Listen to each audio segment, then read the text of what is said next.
이번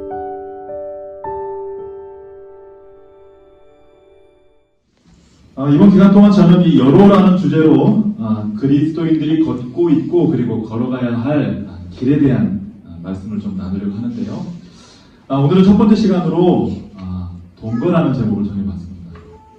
우리가 신앙의 길을 걸어가는데 누구와 함께 걷고 있는지 아마 여러분들은 잘 아실 거예요. 그러면 그들과 함께 걸어가는 이 길에 있어서 우리가 어떤 모습으로 함께 걸어야 하는가에 대한 그런 이야기를 좀 나누려고 합니다. 아프리카 속담에 이런 것이 있다고 하죠. If you want to go fast, go alone. If you want to go far, go together. 이런 얘기가 있습니다. 무슨 말입니까? 빨리 가고 싶으면 어떻게 가라? 혼자 가고. 혼자 가고. 멀리 가고 싶으면 어떻게 가라? 함께 가라. 같이 가라. 이런 얘기입니다. 이 아프리카 지역의 특성상 멀리 가려면 사막도 지나야 하고 또 무서운 짐승들을 만나는 그런 경험이 있을 수도 있는데, 그럴 때 곁에 누가 이렇게 길동무가 있으면, 같이 가는 사람이 있으면 더 안전하게 더 멀리 가서 여정을 잘 마칠 수 있을 것이다 라는 이야기입니다. 그런데 여러분, 요즘 세상에서 이 얘기가 좀 환영받는 이야기인 것 같은가요? 좀 아닌 것 같은가요? 요즘 세상은 남들과 같이 가기보다는 남들보다 조금 빨리 달려가서 한정된 목표를 다른 사람이 차지하기 전에 내가 먼저 그것을 차지하는 것이 미덕인 것 같은, 그것이 성공인 것처럼 여겨지는 그런 세상이기 때문에 그렇습니다. 함께 가는 것보다 앞서가는 것이 중요하다, 이런 이야기를 우리는 너무나 많이 듣고 있는 것이죠. 여러분, 그런데 그렇게 빨리 달려가서 결국 얻는 것이 무엇이냐면, 정상의 자리에 설 수 있을지는 모르지만 그 결국은 홀로 되는 경험을 하게 되는 것입니다.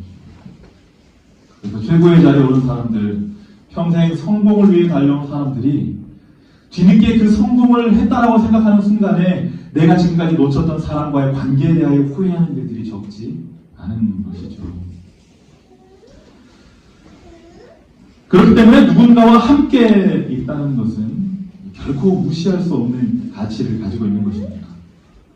그런데 어떤 사람들은 과거에 비해서 요즘이 우리의 곁에 사람들을 두기가 더 쉬운 시대가 되었다라는 이야기를 합니다. 여러분 생각하실 때 우리 주변에 사람들이 예전보다 더 많은 것 같나요? 적은 것 같나요?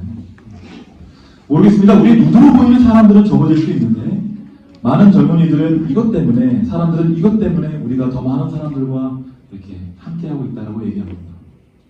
서로 얼굴을 대면하지 못해도 인터넷과 SNS를 통해서 서로 연결되어 있기 때문에 더 함께하기가 쉽고 더 많은 사람들이 내 곁에 있다라고 말을 하는 것이죠.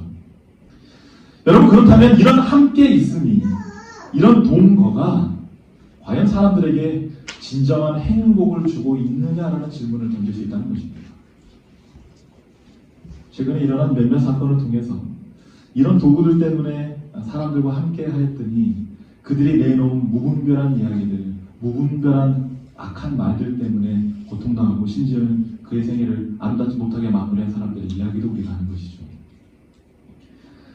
때로는 이런 사람들의 이야기들이 나와 함께하는 사람들, 더 많은 사람들이 나와 함께하기는 하였는데 그 사람들로 인하여 내가 때로는 비참하게 되기도 하고 누군가에 의하여 내 삶의 희망에 꺾이는 순간들이 오기도 한다는 것입니다.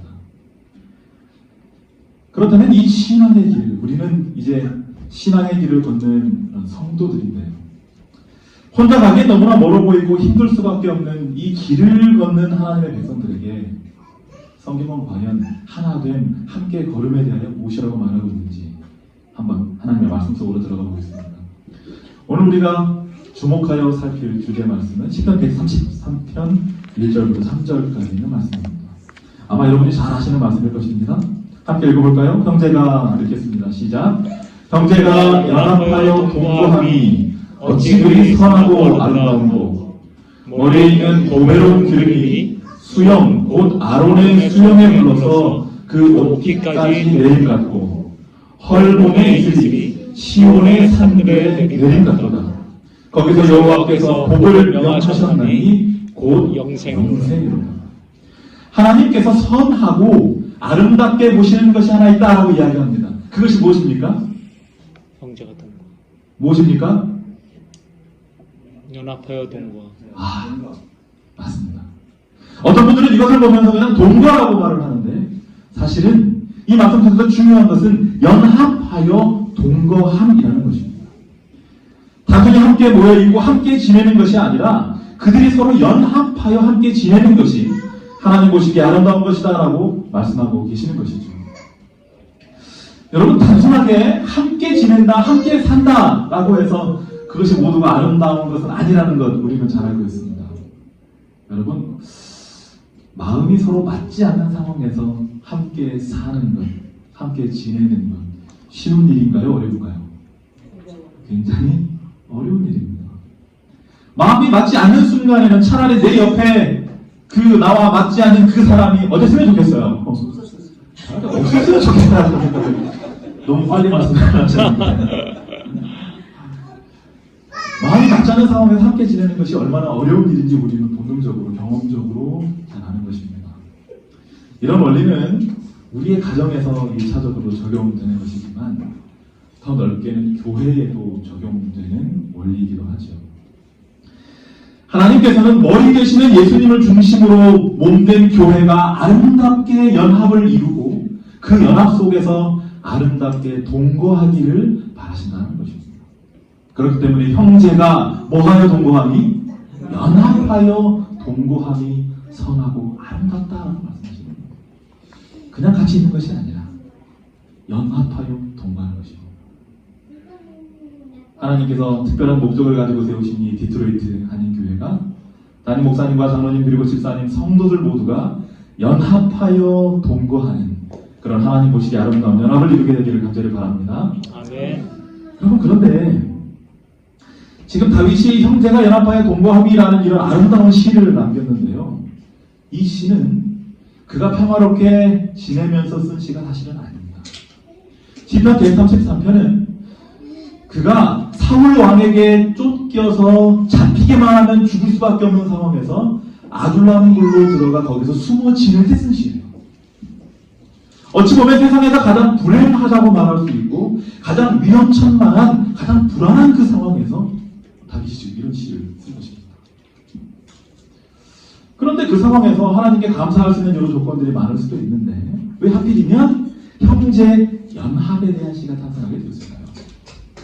사무엘상 22장 1절부터 2절의 말씀은 그 이유를 갖춰줍니다. 그러므로 다윗이 그곳을 떠나서 아둘람 굴로 도망하매 그 형제와 아비의 온 집이 듣고는 그리로 내려가서 그에게 이르렀고 환난당한 모든 자와 빚진 자와 마음이 원통한 사람이 다 그에게로 모였고 그는 그 장관이 되었는데 함께한 자가 400명가량이었다 라고 얘기합니다. 그러니까 다윗이 힘들고 어려운 순간에 누가 지금 다윗과 함께 있었다는 것입니까? 그의 가족들이 그와 함께한 것입니다. 부조항선지자 658페이지는 그 상황에 대해서 이렇게 이야기를 합니다. 그의 가족들은 아둘람굴에서 동정과 무엇으로 연합하였다? 사랑으로 연합하였다. 다윗은 목소리와 수금으로 형제가 연합하여 동거함이 어찌 그리 선하고 아름다운 곳라고 노래한 아름다운 노래를 거기서 만들 수 있었다는 것입니다. 그러니까 힘든 순간을 보내야 했지만 그의 곁에 지금 누가 있었다는 거예요? 그를 이해해주고 그를 따라주고 누구보다도 그를 동정해주는 가족들이 곁에 있었기 때문에 그리고 다윗과 비슷한 처지의 사람이 400명이나 그곳에 함께 모여서 지냈기 때문에 서로 함께 마음을 나누고 사랑하는 사람들이 그곳에 있었기 때문에 다윗은 뭐라고 노래한 거예요? 형제가 그냥 동거함이 아니라 뭐하여 동거함이? 연합하여 동거함이 너무 선하고 너무 아름답다라고 얘기하는 거죠.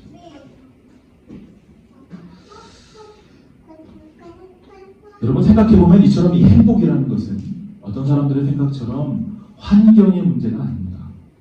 그것은 뭐의 문제냐면 사랑의 문제입니다.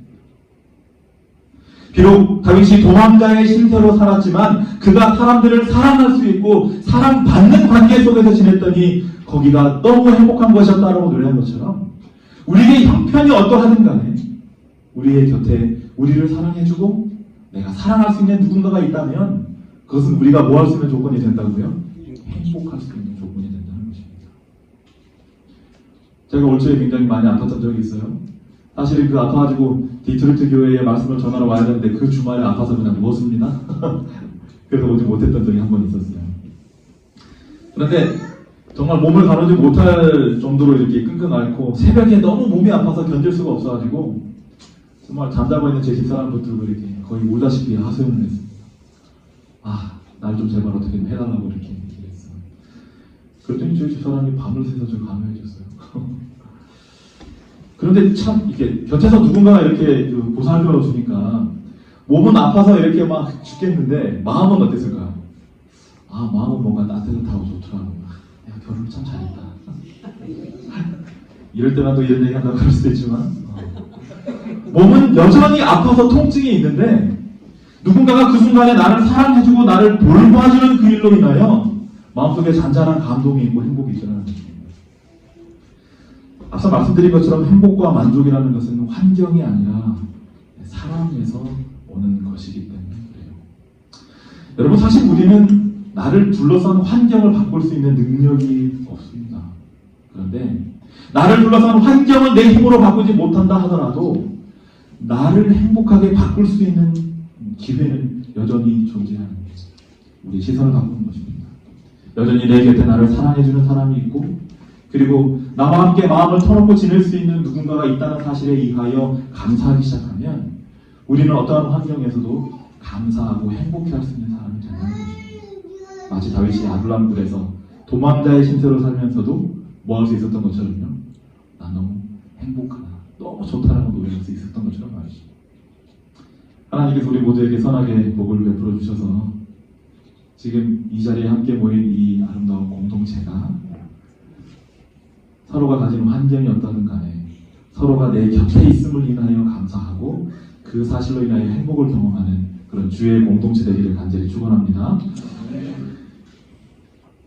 여러분, 그런데 다윗은 형제가 연합하여 동거함이라는 아름다운 주제를 이야기를 하는데 갑자기 2절과 3절에서 쉽게 이해하기 어려운 무슨 예를 들어서 마치 이것과 같다는 설명을 덧붙이고 있어요. 2절을 보면 형제가 연합하여 동거함이 선한 아름답다라고 말한 다음에 형제가 연합하여 동거한 아름다운 모습은 2절에 보면 머리에 있는 보배로운 기름이 수염 곧 아론의 수염에 흘러서 그 옷깃까지 내림과 같다라고 얘기합니다. 성경을 잘 아시는 분들은 바로 이해하시겠지만 대부분의 사람들에게 이 장면은 이 장면이 도대체 형제 연합과 무슨 상관이 있나? 라는 그런 의구심을 가지게 만드는 그런 연결 구절입니다. 사실 지금 이 표현은 아론이 대제사장으로 기름 부음을 받는 상황. 그러니까 지금 아론에게 대제사장의 위임식이 진행될 때의 마지막 의식 속에서 벌어진 장면입니다. 출애굽기 29장을 보면 제사장을 기름 부어 세우는 위임식의 순서가 기록되어 있는데 대략적인 순서가 어떻게 되냐면 먼저 위임받을 사람을 제사장을 휘방문 앞으로 부르고 온몸을 깨끗하게 씻게 만든 다음에 정한 세마포 제사장복을 입게 하고 마지막으로 하는 게 있는데 그것이 무엇이냐면 머리에 거룩한 기름이 관유를 부어 바르는 일이 있게 된다는 것입니다. 자, 머리에 기름을 붓게 되면 어떤 일이 벌어집니까? 머리에서 기름이 어떻게 하게 돼요? 흘러내리겠죠. 아론에게 기름이 부어졌을 때 그 기름이 그의 머리를 적시고 얼굴을 적시고 옷을 적셔서 옷깃까지 내려오는 그의 온몸이 기름에 적셔지는 그런 일이 있었을 것이라는 거죠. 그런데 지금 그 장면을 아름다운 형제의 연합과 연관지어서 지금 시편 133편이 노래하고 있다는 것입니다. 그런데 특별히 성경은 오늘의 주제와 관련하여 우리에게 아론이라는 대제사장 외에 아론이라는 과거의 대제사장 외에 또 한 분의 대제사장이 계신다라고 이야기를 합니다. 그분이 누구십니까? 히브리서 9장에 있는 말씀이죠. 히브리서 9장 11절과 12절 말씀입니다. 그리스도께서 장래의 좋은 일의 대제사장으로 오사 손으로 짓지 아니한 곧 이 창조에 속하지 아니한 더 크고 온전한 장막으로 말미암아 염소와 송아지의 피로 아니하고 오직 자기의 피로 영원한 속죄를 이루사 단번에 성소에 들어가셨느니라. 본문을 보면 손으로 짓지 아니한 더 크고 온전한 장막, 염소와 송아지의 피가 아닌 자기 피, 이런 표현들을 쓰고 있는데, 복잡하게 이야기하지 않더라도 우리는 지금 이 이야기가 이 지상에 있었던 성소의 이야기가 아닌 하늘 성소로 가리키는 것임을 알게 됩니다. 물론 히브리서를 연구하신 분들은 더 깊은 의미를 아실 수 있을 것이에요. 예수 그리스도께서 하늘 성소에서 우리를 위하여 중보하시는 대제사장이시라는 사실이 이 본문에 분명하게 드러나 있는 것입니다.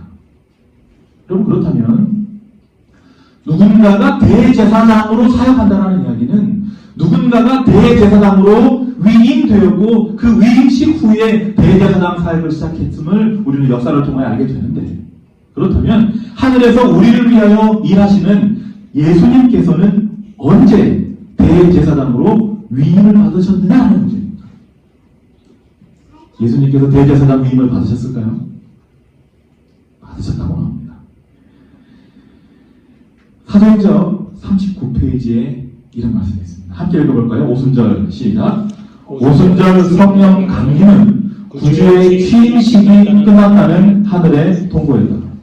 그분은 당신의 약속에 따라 하늘로부터 성령을 그의 제자들에게 보내셨는데, 이것은 왕으로서 하늘과 땅의 모든 권세를 받은 분이요, 따라서 그의 백성을 위해 기름 부음을 받은 분이시라는 증거입니다. 구약시대에 기름 부음을 받는 대상이 세 정도의 대상이 있었죠. 왕이 기름 부음을 받고, 선지자가 기름 부음을 받고, 그리고 제사장이 기름 부음을 받았습니다.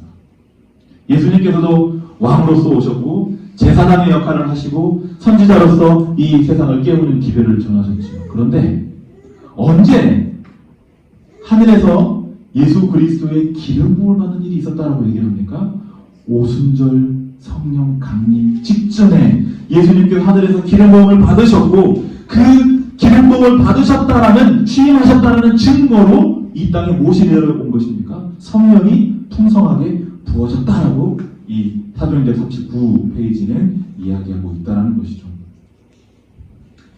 결국 이사야 66장 1절에서 하늘은 나의 보좌요 땅은 나의 발등상이다 라고 말씀하신 것처럼, 하늘에서 부어진 기름이 흘러서 어디로? 주님의 발등상인 이 땅까지 흘러 내려온 것이, 기름으로 표상된 성령이 이 땅까지 흘러져 내려온 것이 바로 오순절에 있었던 성령 충만으로 우리는 이해할 수 있다는 것입니다. 그러니까 여러분, 시편 133편 2절은 형제간의 아름다운 연합과 사랑이 가져오는 놀라운 결과에 대해서 이야기하는 거예요. 사도행전 36페이지는 이렇게 말합니다. 제자들은 불화와 최상권을 잡으려는 모든 욕망을 버리고 그들은 그리스도인 교제를 통하여 모두 친밀해졌다. 이때가 언제 기록이냐면, 그들이 오순절을 기다리며 함께 모여 기도하고 그들의 죄를 고백하고 성령 받기를 기다리는, 하늘로부터 오시는 선물을 기다렸던 그때의 모습입니다. 그때 그들이 어떻게 했다고요? 그들이 전에는 예수님 앞에서도 누가 농사를 가지고 다퉜던 사람들인데, 이제는 그들 사이에 불화를 사라지고 불화가 사라지고 최상권을 잡으려는, 형제보다 높아지려고 하는 그 마음이 사라지고 그리스도의 교제를 통하여 모두 어떻게 됐다고요? 친밀해졌다. 더 가까워진 것입니다. 하나가 된 것입니다. 그들이 오순절 성령 충만을 경험하기 전에 말씀으로 기도하며 시간을 보낸 결과가 바로 연합이었다는 거예요. 그들의 장벽이 사라지고 하나가 된 것입니다. 그리고 그들이 하나가 되었을 때에 교회의 머리이신 예수 그리스도께 부어진 기름이 흘러 몸 되신 교회를 타고 흐르는 것입니다. 성령이 교회 안에 풍성하게 임하시는 역사가 바로 그때 일어났다는 거예요. 그러므로 성령 충만의 조건은 무엇인가? 바로 성도들의 연합이라는 것입니다. 불화가 있는 곳에 성령은 결코 충만히 임하실 수 없습니다. 그들 사이에 불화가 있고 서로 높고 다른 마음이 있을 때에 성령은 임하실 수 없는 것입니다. 그들이 하나 될 때 성령 충만이 경험되는 것입니다. 여러분, 그렇다면 이 성령 충만의 결과 또한 어땠느냐는 것입니다. 사도행전 2장 46절, 4장 32절의 말씀에 공통적으로 등장하는 것이 있습니다. 그들이 날마다 마음을 같이하여 성전에 모이기를 힘썼다고 했습니다. 그들의 마음이 어떻게 된다는 것입니까? 마음이 같아졌다는 것입니다. 4장 32절 믿는 우리가 한 마음과 한 뜻이 되어서 모든 물건을 서로 통용하고 재물을 제 것이라고 주장하는 사람들입니다. 하나 되었다라고 얘기하는 것입니다. 성령 충만의 결과는 어떠합니까? 그들은 더 이상 개인주의적 모임이나 조화되지 않고 다투는 사람들의 모임이 아니었다. 그들은 마음을 같이 하고 한 마음과 한 뜻이 되었다. 그들의 생각은 그리스도로 가득 찼고 그분의 나라를 확장시키는 것이 그들의 목적이 되었다. 마음과 품성에 있어서 그들은 주님과 같이 되었다라고 얘기하는 것이죠. 여러분, 그러니까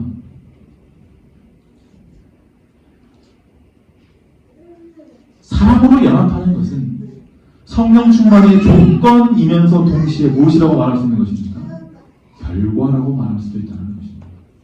다시 말하면 성령 충만하기 위한 조건으로 연합해야 했다면 성령께서 임하실 때에 그 연합이 더욱더 완전한 연합으로 더 사랑으로 끈끈하게 맺어져서 더 이상 끊을 수 없는 사랑의 연합으로 발전하게 된다는 거예요. 결국은 교회의 연합은, 우리 사이의 연합은 성령을 빼놓고는 얘기할 수 없다는 것입니다. 연합하고 동거하는 건 너무 어려운 일이죠. 교회에서 연합하는 건 참 어려운 일입니다. 한 집에 사는 사람하고도 마음을 맞추기 어려운데 정말 다른 인생을 사는 사람들이 모여서 한 마음으로 모여서 무엇인가 한다는 건 결코 어려운 일입니다. 그러나 여러분 기억하시기 바랍니다. 사람의 힘으로는 연합하는 것이 불가능하고 그것을 우리의 능력으로 도래할 수 없는 일이지만 인간이 할 수 없는 그것을 성령 하나님께서 하신다는 사실을 믿게 되기를 간절히 바랍니다. 성령께서 우리에게 충만히 임하시는 거예요. 서로 다퉜던 제자들이 하나 되었던 것처럼 서로 달랐던 우리가 하나 될 수 있고 서로 다른 목적을 가지고 서로 다른 목표를 향하여 살아가던 우리가 한 마음, 한 목적으로 한 목표를 향하여 연합할 수 있게 된다는 것입니다. 이런 아름다운 연합이, 이런 아름다운 성령 충만의 모습이 그 성령 충만의 결과가 이 교회와 함께하게 되기를 간절히 바랍니다. 예수님께서도 그렇기 때문에 이 땅을 떠나시기 전에 간절하게 하나 되게 해달라는 기도를 하신 거예요. 그런데 참 감사한 건 예수님께서는 하나 되게 해 주십시오라고 기도하신 것뿐만 아니라 그들이 하나 될 수 있는 방법을 알려주셨고 그들이 하나 될 수 있는 능력의 근원까지 그들에게 주신 것입니다. 예수님께서 하늘로 가시면서 또 다른 보혜사를 허락하셨지요. 그분이 누구십니까? 성령 하나님이십니다. 다시 말하면 우리의 연합은 우리가 시작하는 것이 아니라는 것입니다. 우리가 연합하는 것은 예수님께서 간절히 원하시는 것이고 예수님께서 그 방법을 마련하셨고 예수님께서 허락하신 성령의 능력으로 우리 안에서 이루어지는 것입니다. 그러므로 주님이 간절히 원하시는 이 연합이 우리의 순종함으로 말미암아 우리 안에서 풍성하게 경험되기를, 그리하여 다윗이 노래한 형제가 연합하여 동거함이 어찌 그리 선하고 아름다운고라는 그런 아름다운 다윗의 노래가 우리의 노래가 될 수 있게 되기를 간절히 바랍니다. 아멘.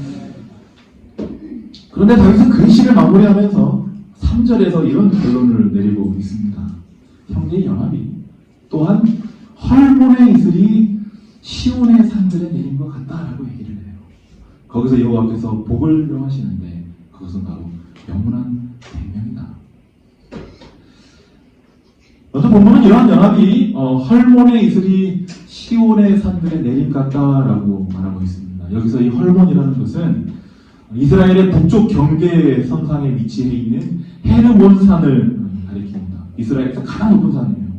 그렇기 때문에 우리가 상식적으로는 그 이스라엘이 굉장히 더운 나라라고 알고 있잖아요. 그런데 헤르몬 산은 한여름을 제외한 거의 1년 내내 그 산 꼭대기에 그림에서 보시는 것처럼 이렇게 눈이 덮여 있어서 백발의 산이라는 별명을 가지고 있다고 합니다. 그런데 이 산은 이스라엘에서 이 농사를 지을 때 매우 중요한 역할을 담당하는 그런 산이라고 해요. 산이 어떻게 농사에 도움을 주는가? 자, 이 산 위에 이 쌓여있는 눈들이 북풍을 만나면 이 날려옵니다. 날려오다가 무슨 공기를 만나냐면 따뜻한 공기를 만나요. 그러면 어떻게 될까요? 그것이 뭐가 될까요? 비가 되는 것입니다. 이슬이 되어서 이렇게 이스라엘의 온 영토를 적시게 되는 거예요. 남쪽에 있는 네게브 사막까지 전체를 다 적시는 그런 수분의 근원이 바로 이 헬몬산이다라고 학자들이 얘기한다는 것입니다. 그러니까 이스라엘의 모든 생물들이 누구의 혜택을 입고 있냐면 이 헬몬산의 혜택을 입고 있다고 말할 수 있다는 것이죠. 결국 다윗은 우리가 추구해야 할 이 연합의 모습이 높은 이 헬몬산의 이슬이 낮은 지역인 시온의 산들을 적시는 것과 같아야 한다라고 노래하고 있다는 것입니다.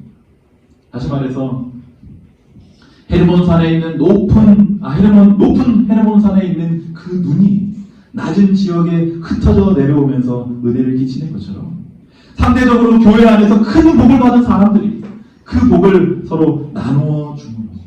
상대적으로 복의 경험을 덜 한 사람들에게 아름다운 선한 영향력을 끼쳐야 한다는 사실을 얘기한다는 것입니다.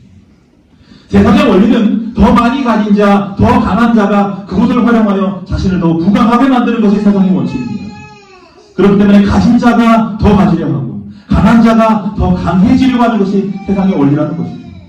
그러나 성경이 말하는 연합의 원리는 무엇이냐면 더 많이 가진 자가, 더 강한 자가 그것을 뭐 하는 것입니까? 더 연약한 자를 향하여 흩어 나눠주는 것입니다. 그럴 때에 그 복이 자신에게만 머무르는 것이 아니라 흩어 줌으로 모두가 복을 받게 되는 아름다운 역사가 교회 안에서 일어나게 된다는 겁니다. 교회에서 신앙을 오해하신 분들이 계시죠? 때때로 그 신앙의 오랜 경험이 아직 연약한 신앙을 가진 사람들에게 복이 되지 않을 때가 있습니다. 제가 무슨 말씀 드리는지 아실 거예요. 하지만 먼저 신앙한 자들로서 내가 지금까지 경험한 하나님의 사랑이 연약한 자들에게 나누어 전해지므로 그것이 온 교회의 복이 되도록 해야 합니다. 사도 바울이 교회라는 모델을 설명하면서 가장 예로 들기 좋아했던 것이 바로 몸이라는 것이죠. 그죠? 몸입니다. 저도 이렇게 오니까 날씨가 꽤 추워요. 그 자동차에 보면 온도를 표시하는 게 있지 않습니까? 그런데 점점 차를 타고 오다 보니까 차에는 온도가 뚝뚝뚝 떨어져요. 내가 정말 북으로 가고 있구나라는 걸 알게 됩니다. 우리가 겨울에 가장 추위를 많이 타는 곳이 어디입니까? 보통 손 같은 데, 그죠? 그리고 목 같은 데 많이 추위를 타죠. 그래서 그냥 이렇게 목이나 손 같은 데는 단순하게 옷만 입고 끝나는 것이 아니라 목을 보호하기 위해서 또 뭐 하는 경우가 있습니까? 목도리를 하는 경우가, 손은요? 장갑을 끼고요. 그리고 젊은 사람들은 별로 크게 중요하게 생각하지 않는데 나이 드신 분들은 굉장히 중요하게 생각하는 것도 많습니다. 방한 모자. 어떻게 보면 그것들이 추위를 탄다는 것은 그것들이 우리의 몸에서 약한 부분이라는 증거일 것입니다. 그런데 우리가 보통 생각할 때 연약한 부분이 있으면 추위를 더 타는 부분이 있으면 그 추위를 더 타는 부분을 원망합니까? 아니면 어떻게든 더 보호를 하려고 합니까? 너무 뻔한 질문을 드리죠.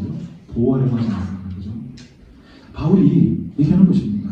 너희 몸에 연약한 지체가 있으면 너희가 그것을 더 아름답게 하고, 그죠? 더 보호하려고 하는 것이 정상 아니겠느냐. 그런데 때때로 우리는 우리의 공동체 안에서 연약한 사람들을 바라보고 그들을 보호하고 그들을 사랑하는 대신에 더 큰 사랑으로 그들을 보듬는 대신에 우리의 손을 펼쳐 그들을 비난하는 경우들이 있다는 것이죠. 분명히 하나님께서는 우리가 아름다운 연합을 이루기 위해서는 헐몬의 이슬이 어디로? 시온의 산들로 펼쳐 뿌려지는 그런 아름다운 역사가 있어야 한다라고 얘기합니다. 가진 것을 나누어 주는, 내가 먼저 알고 있는 신앙의 유산들을 인내를 가지고 더 연약한 신앙을 가진 자들에게 나누어주는 역사. 이런 것이 있을 때 이런 헐몬의 이슬이 시온의 산들로 내려가 모두가 복을 받게 되는 아름다운 연합의 역사가 일어나게 된다는 것이죠. 그러면서 그는 마지막으로 이러한 연합이 있는 곳에 바로 무엇이 있다고 말하냐면 영원한 생명이 있다고 얘기합니다. 다시 말해서 이러한 연합이 경험되는 곳이 바로 천국이다라고 말을 하는 겁니다. 여러분, 천국은 내 믿음으로 가는 곳이라고 생각할 수 있지만 결코 혼자 가는 것이 아니라는 것을 기억해야 합니다.